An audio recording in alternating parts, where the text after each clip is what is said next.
Zimbabwe's Electricity Minister, Dr. Kgosientsho Ramokgopa, is concerned that load shedding may not be over by December. Ramokgopa says this is related to production at the Koeberg power station. The minister has requested a detailed report from the leadership there on what the issues actually are. And that comes days after the minister indicated that the move to stage 6 load shedding in recent days was caused by a combination of increased demand and a loss of capacity. Let's unpack this further. We're now joined by the head of the Energy Secretariat at the South African National Energy Development Institute. That's Professor Sampson Mamphweli, who joins us via our video link. No stranger to our platform, so thanks as always for making time. You know, there have been issues around delays to the refurbishment at Koeberg Power Station for quite some time now, and we know there's a lot at stake because getting that right might actually spare us a few levels of load shedding, a few stages. Do we have any clarity around why there are so many delays there? Good morning to you and the viewers. So one of the biggest delays has been the issues around the new steam generator.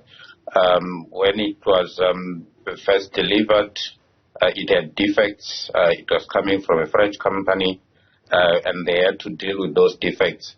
And the biggest problem with some of these engineering components is that once it has got defects, to fix defects, sometimes it becomes more difficult than to basically build a new one. So that has been one of the biggest problems in terms of the delays. There's also the refueling that still needs to happen.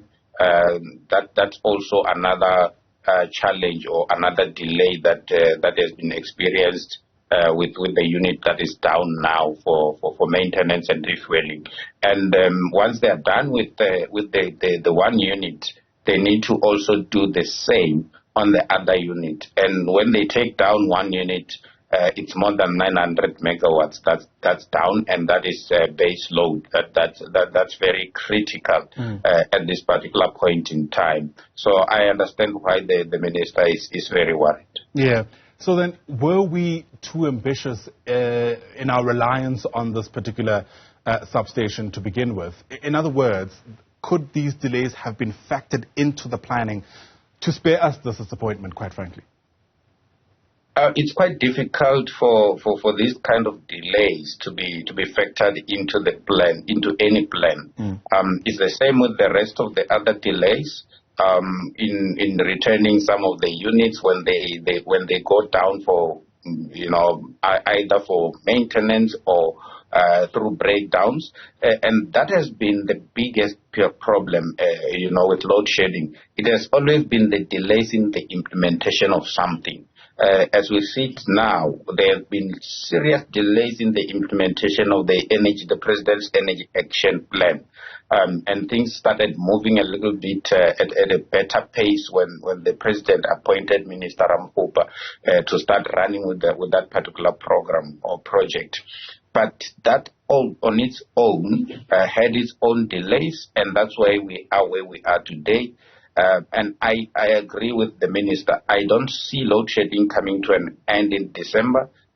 All the ESCOM plans were also not saying that it will come to an end in December. The biggest challenge that I'm seeing is on the coal fleet side of things. I've been saying, that the coal fleet has aged, and most of it has not been properly maintained for a very long time. ESCOM is trying their best to try and renew some of this fleet, but they don't have enough money in their balance sheet to fix this coal fleet, and nobody is going to fund them. Government has given them money to basically cover their debt, saying that they must use their balance sheet to fix the coal fleet. That on its own is a tall order, because if you look at the ESCOM balance sheet, it's in the negative. In the last financial year, they posted a negative 20 billion rands. So where do we think that they will get 130 to 140 billion rand to properly fix the coal fleet? So that is the magic bullet, and that combined with the other aspects of the Energy Action Plan, which Minister Ramokgopa is trying to implement, should be the focus. And if we focus on those, within 8 to 10 months, if we've got the money, load shedding can be a thing of the past, in my view. That's if we've got the money. What happens if we don't? Correct. if we don't have the money and there is no, there's that, and then there's also the issue around the grid expansion. So we've got a lot of renewable energy projects that have been planned, especially in the renewable energy development zones in the Eastern Cape and also in the Western Cape, and some in the Northern Cape as well. But we don't have enough grid capacity to evacuate that power. And as things stand, Eskom has got the grid expansion plan. They've got a bit of money to spend here and there, but they need between 180 and 200 billion rands to strengthen the grid and to expand it so that it can take the renewable energy that has been planned.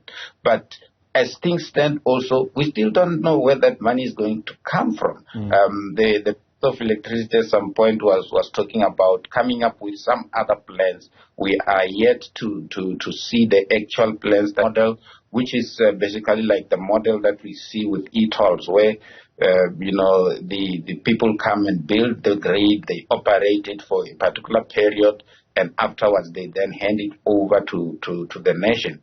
That model can be expensive to the nation, but it may be the only solution. The other model could be to get green finance from the international markets, where you can say to the international markets, we want to expand the grid for the purpose of connecting renewable energy.